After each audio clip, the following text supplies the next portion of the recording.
Muy buenas tardes y bienvenidos a la sesión de hoy en la que vamos a presentar el curso sobre contratación pública. A mí me encantaría deciros que esta es una materia fácil, sencilla, que corta, ligera de explicar, incluso de agradable lectura, pero lo cierto y verdad es que no es así. Estamos en presencia de una materia compleja, larga, extensa, densa en sus aplicaciones, cambiante y sujeta a distintas interpretaciones de los órganos que intervienen sobre ella o para ella. Y por consiguiente es una materia en la que tendremos que acercarnos, a la que tendremos que acercarnos con un elevado grado de atención. La contratación pública en España podríamos decir que se resume en lo más importante en el estudio y en la adecuada comprensión de este trocito del ordenamiento jurídico. Digo lo de trocito con el modo irónico encendido porque es verdad que a pesar de ser una sola ley, es una ley bastante larga, tiene 347 artículos, ni uno más y ni uno menos, pero tampoco agota toda la regulación en materia de contratación pública, sino que esta misma ley es una ley, digamos, que se remite a otras o que deja fuera, hay un elevado grado de dispersión en materia de contratación pública, se remite a otras y deja otras leyes fuera, como puede ser el ámbito de la contratación o el ámbito de la defensa. Lo cierto y verdad es que cada norma de contratos que hemos tenido desde ya la de 1965 se ha ido complicando, se ha ido tecnificando, cada vez la materia es, digamos, acusadamente más técnica para los que os acerquéis por primera vez a la materia y para que os hagáis una idea. La ley del Estado de contratos del año 65 tenía 11 páginas. El reglamento de contratos de los entes locales del año 53, de donde arranca buena parte de la regulación todavía vigente, a la vez del reglamento de servicios de las contrataciones locales y las implicaciones que para estos entes tiene la contratación, pues tenía 8.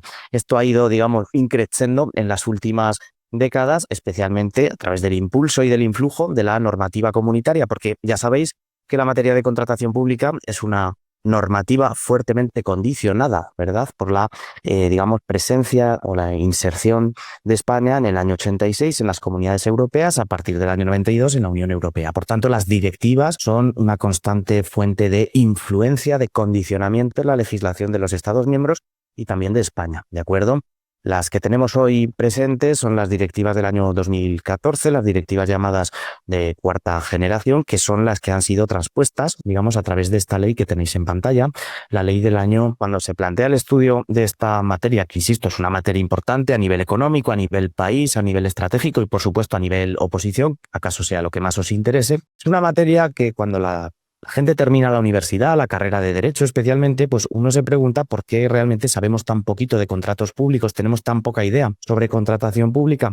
Bien, esta es una ley que tiene básicamente los mismos caracteres, la misma extensión que el Código Civil, y sin embargo al Código Civil en los programas universitarios se le dedican 4 años, básicamente una asignatura por curso, y en cambio la contratación pública pues es una materia que entra dentro de una asignatura cuatrimestral, cuál es el derecho administrativo especial, junto con muchas otras, como puede ser las subvenciones, la expropiación forzosa o el urbanismo, de modo y manera que la atención que se presta a la contratación pública en el ámbito universitario no se corresponde con la importancia ni económica, ni estratégica, ni jurídica, ni técnica que tiene esta ley, ¿de acuerdo? Es verdad que hay asignaturas optativas que inciden en ella, igual que hay derecho administrativo ambiental o territorial y económico, pero lo cierto y verdad es que no se le da la atención, ¿de acuerdo? La contratación pública es una materia compleja, complicada y es importante, a nivel estratégico, a nivel administrativo, a nivel presupuestario, por supuesto. En las oposiciones no falta nunca un tema o un bloque de temas dedicado a la contratación pública y es una materia difícil, más allá de la extensión evidente que tiene esta ley. Aquí la tenéis, 272 páginas, como podéis ver en el índice de la norma. Es una materia técnicamente compleja, con algunas lagunas, con algunos sobreentendidos, no agota la regulación de toda la contratación pública. Tenemos sectores especiales, el agua, el transporte, los servicios postales, tenemos contratación en el ámbito de la defensa y de la seguridad. Por tanto, una materia que ha sido también fragmentada, y tenemos también una normativa en la que se interpreta o la interpretación que sobre ella hacen los distintos sujetos que intervienen además con una diferente función. Tenemos juntas consultivas, pero tenemos también órganos de recurso, tribunales contractuales, órganos consultivos, órganos de fiscalización, el Tribunal de Cuentas en el ámbito del Estado, en las comunidades autónomas, los llamados OCEX, los órganos de control externo de las comunidades autónomas, la propia intervención general o la intervención general municipal en el ámbito de los ayuntamientos, por supuesto los propios jueces, las salas de justicia, salas de los tribunales superiores de justicia, eventualmente también la Audiencia Nacional y, por supuesto, en el caso de que el asunto llegue al recurso de casación, pues la Sala Tercera del Tribunal Supremo, es decir, jurisdicción nacional, sin perjuicio del importantísimo y fundamental papel que desarrolla el TJUE, el Tribunal de Justicia de la Unión Europea. Ya he dicho antes que esta es una materia puramente europea, junto con el derecho de la competencia, junto con el derecho del medio ambiente. La contratación pública es una materia, digamos, ultraarmonizada, está fuertemente condicionada por ese derecho europeo basado en directivas que imponen unos objetivos a cumplir y después son cada uno de los Estados miembros los que tienen que incorporar a ese mecanismo de incorporación, lo llamamos jurídicamente transposición, tienen que incorporar esos objetivos de las directivas a través de los instrumentos normativos internos. ¿De acuerdo? Por tanto, una materia compleja, mucha gente opinando, a veces de manera cambiante, a veces de manera contradictoria, una materia continuamente modificada. Hemos dicho que desde el año 2018, que en marzo del 18 es cuando entra en vigor la práctica totalidad de la ley, no toda, pero sí mucha, ha sido modificada más de 20 veces, 25. Por tanto, es una materia que hay que estudiar con cariño, con atención para poder llegar a comprenderla. Sobre todo porque en las oposiciones nos plantean problemas prácticos que no es lo mismo un caso práctico en una oposición de grupo C que una oposición de grupo A, porque normalmente en grupo C las oposiciones o los ejercicios se basan en soluciones normativas que si te las sabes aciertas. En grupo A cambiaría un poco la película porque aquí ya entra el análisis jurídico, la capacidad de interrelación, de analizar razonadamente el hecho y a lo mejor el tema se resuelve con un criterio de una junta consultiva o de los órganos de recurso, etcétera. Nosotros nos vamos a acercar a esta normativa a través de tres enfoques. Un enfoque puramente normativo, es decir, directamente de la norma, un enfoque conceptual / teórico, para lo cual me ayudaré de este tipo de esquemas que acaso nos ayuden a entender mejor las cuestiones que nos aparecen, y una tercera pata, una tercera capa, puramente práctica, de aplicación de problema concreto, de planteamiento de un asunto, resolución del mismo, el volcado de una solución a los hechos planteados. Esta es la manera que tenemos de enfrentar este curso desde esta triada de argumentos, nivel normativo, nivel conceptual o teórico y un nivel puramente práctico, aplicativo, porque la contratación pública, cuando analizamos las cuestiones que sobre ella se vierten en la ley, muchas veces se entiende mejor, la mayoría de veces, si lo vemos de manera aplicada, ¿de acuerdo? A nivel conceptual no habrá tanto problema porque al final los esquemas y los materiales de apoyo pues nos van a ayudar a entender desde este primero que hablaremos sobre la normativa vigente, no vigente, la que está parcialmente vigente, la normativa especial, la incidencia de la normativa sectorial en la materia, porque tened en cuenta que la contratación pública se ve implicada por normativa presupuestaria, normativa de transparencia, confidencialidad, protección de datos, funcionamiento de órganos colegiados, administración local. Hay muchísima normativa que incide sobre esta materia, por no hablar de que cada una de las comunidades autónomas ha podido, en su caso, desarrollar las previsiones que con carácter básico se dictan en esta ley. En el ejemplo tenéis el caso de Aragón, que en el año 2011 estrenó su regulación autonómica de desarrollo y creó el Tribunal Administrativo de Contratos. Entre otras medidas, establecieron pues, sistemas de racionalización, etcétera, una normativa que ha pervivido hasta el año 23, donde ha sido sustituida por otra, que es la Ley de Uso Estratégico. Por tanto, también las comunidades autónomas van a tener un papel, ¿de acuerdo? Nosotros nos apoyaremos a que os enseño algún tipo de esquema, veremos la estructura de la norma, veremos los principios de la contratación pública, qué elementos tienen que tener los contratos, qué contratos están excluidos de la ley y por tanto quedan fuera del radio de acción de esta norma de contratación pública, cuáles son los contratos típicos quiere decir definidos en la ley, clasificados, tipificados, organizados y dispuestos y volcada sobre ellos una regulación tendencialmente completa y muchísimas cuestiones que nos irán apareciendo, pues los umbrales de armonización que implica que un contrato sea SARA, es decir, sujeto a regulación armonizada, cómo interviene la normativa y los principios europeos sobre ellos, objeto, causa, plazo. Veremos muchísimas cuestiones, todas ellas encerradas, como digo, y embebidas en esta norma, que es la ley que tenemos hoy en vigor. Por tanto, analizaremos en primer lugar la normativa sobre contratos públicos, eventualmente esta, pero también la lateral. Veremos los principios de la contratación y a partir de ahí empezaremos a analizar la ley trozo por trozo, bloque por bloque, específicamente incidiendo en aquellas cuestiones más complejas, más problemáticas o que son más preguntadas también en los exámenes de oposición. Uno de los primeros problemas que trataremos de resolver lo encontraremos en el artículo 2 y especialmente en el artículo 3, el ámbito objetivo, artículo 2, y el ámbito subjetivo de aplicación, que regula la ley y a quién se regula la ley, ámbito objetivo y ámbito subjetivo. Es decir, qué sujetos ha considerado la ley, que pueden aplicar esta ley y con qué medida de intensidad. Ya veremos que hay 3 capas, 3 niveles de aplicación de la ley. Hablaremos de las administraciones públicas, de los llamados poderes adjudicadores, no administración pública, otras entidades del sector público que no son ni lo uno ni lo otro. En definitiva, ¿a quién se le aplica la ley? Veremos también los tipos de contratos públicos. Aquí tenéis el esquema planteado. Hay una serie de contratos en la norma que se entienden que son los contratos típicos. Pues hablaremos del contrato de obras, de la concesión de obras, la concesión de servicios, cómo han desaparecido figuras típicas del derecho administrativo español en la gestión de servicios, como era el contrato de gestión de servicios públicos, que ya no se contempla en la ley. Otras figuras que han desaparecido, como por ejemplo la colaboración público-privada. Veremos qué implicaciones tiene cuando hay un contrato mixto. Un contrato mixto es un contrato que participa y bebe de prestaciones de 2 o más contratos típicos, pero no es tan sencilla la cosa. Si yo tengo que prestar un servicio, diré que estoy ante un contrato de servicio de mantenimiento de instalaciones de lo que sea. Pero claro, si un servicio de mantenimiento de infraestructura viaria comporta la reposición de elementos físicos, ya introduzco un elemento de suministro. Y diréis, bueno, no es tan complicado, pero a lo mejor esas prestaciones son o no son separables entre sí. ¿Y qué pasa si una prestación supera los importes para ser armonizado y la otra no? ¿Qué reglas aplicamos? Porque la ley distingue todo el rato entre contratos armonizados y no armonizados.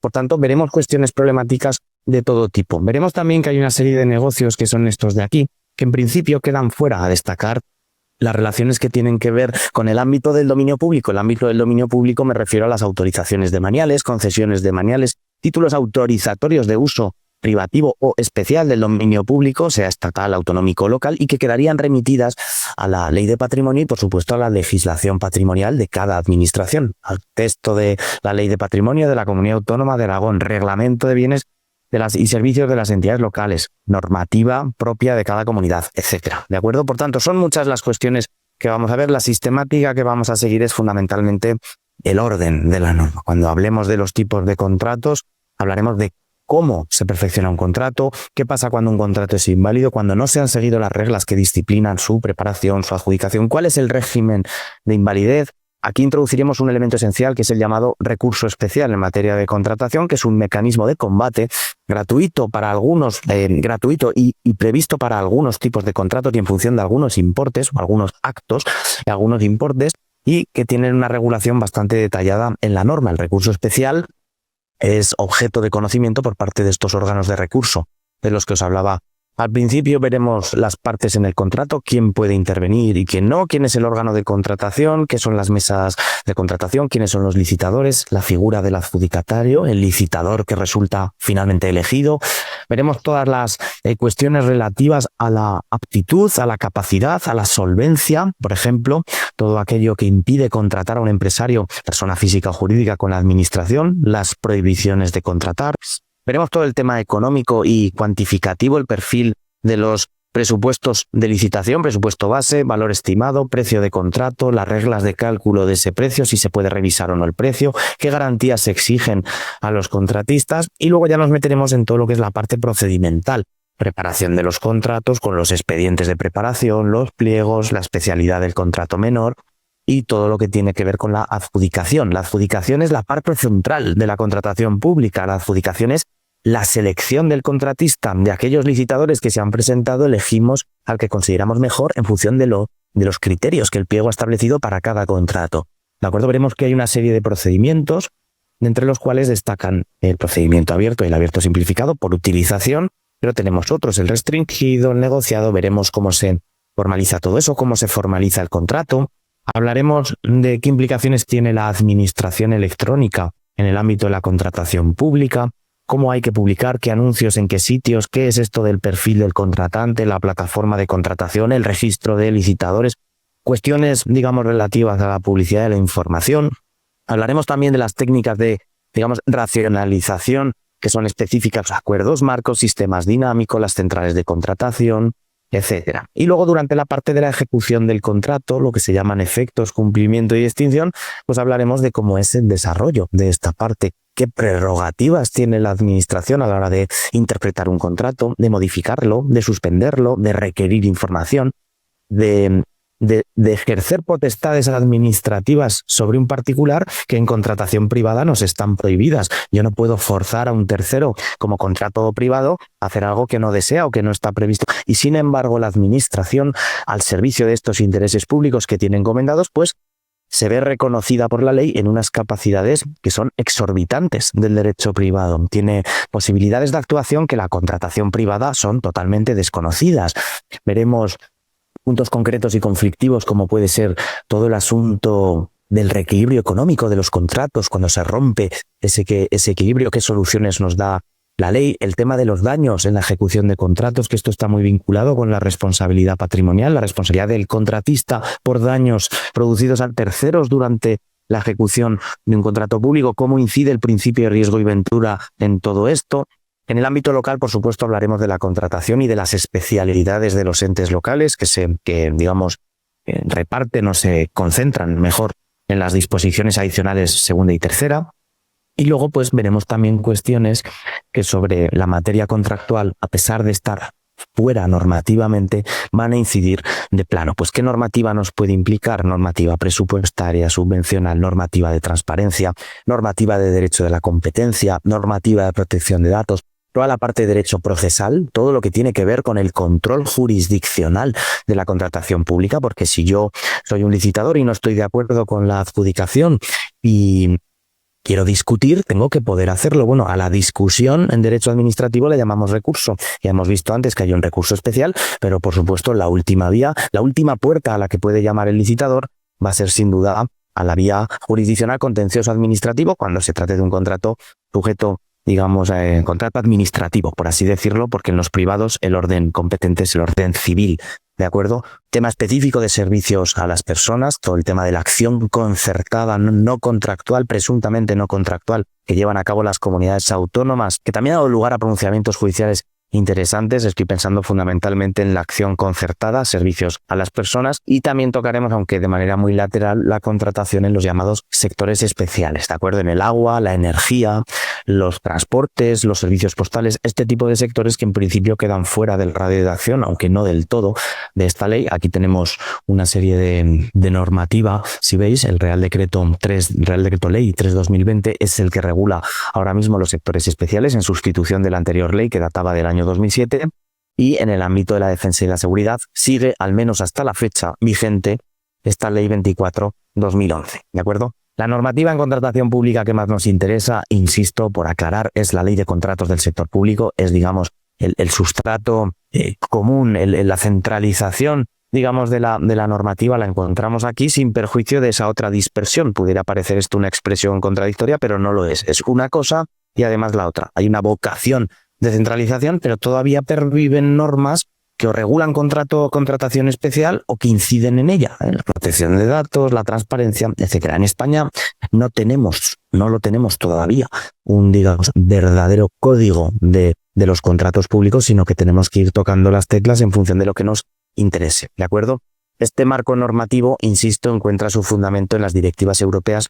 Muchos de los contenidos de esta norma, digamos, nos vienen dados, por así decirlo. El objetivo europeo tiene que ser incorporado al ordenamiento nacional en virtud de un acto normativo de derecho interno. Para nosotros ha sido esta ley, que es la ley del 17, que sustituye a su vez al texto refundido del 2011, que a su vez sustituía al del 7 y a su vez el del 2000. Hay legislación anterior, insisto, 1995, nos podríamos remontar hasta la ley de contratos del Estado de 1965, pero fundamentalmente las que me interesan más desde el punto de vista de los antecedentes serán la ley del 2000 y la ley del 2007, porque ambas tuvieron reglamento de desarrollo, reglamentos que al menos hasta la fecha no han sido derogados, reglamentos que siguen en vigor, un reglamento general de desarrollo en el año 2001 y un reglamento con un alcance más parcial, más limitado en el año 2009, cuya vigencia pues siempre ha sido cuestionada, discutible en muchos aspectos, en la medida en que la regulación superior, posterior y encima por rango legal, pues deja desdibujados los perfiles desarrollistas. La ley de contratos española es una ley puramente reglamentista, tiene muchos contenidos que a lo mejor hubieran sido materia propia de reglamento. No ha sido así, convive hoy esta ley con esos desarrollos parciales que se hicieron en el año 1 y en el año 9, reglamentos cuya aplicación, insisto, puede resultar violenta porque Son reglamentos que desarrollan leyes que sí que han sido derogadas, pero estos reglamentos, en la medida en que se puedan, digamos, entender aplicables, nada se opone a su aplicación. Podemos recurrir a ellos puntualmente para cuestiones incidentales, procedimentales, plazo de subsanación. Tienen todavía un despliegue de utilidad que tendremos ocasión de explorar y de advertir, ¿de acuerdo? Bueno, pues esta sesión simplemente para presentar la materia. En las clases posteriores lo que haremos fundamentalmente es dedicarle atención al objeto de la ley, a los principios de la contratación pública, al ámbito objetivo y al ámbito subjetivo y a los tipos de contratos. ¿De acuerdo? Me interesa mucho esta primera parte de la norma que quede bien entendida para luego poder ir avanzando sobre ella pues con cierta seguridad y buen ánimo. ¿De acuerdo? Bueno, pues lo vamos a dejar aquí. Nos veremos en la siguiente sesión y muchas gracias por vuestra atención. Hasta luego. Adiós.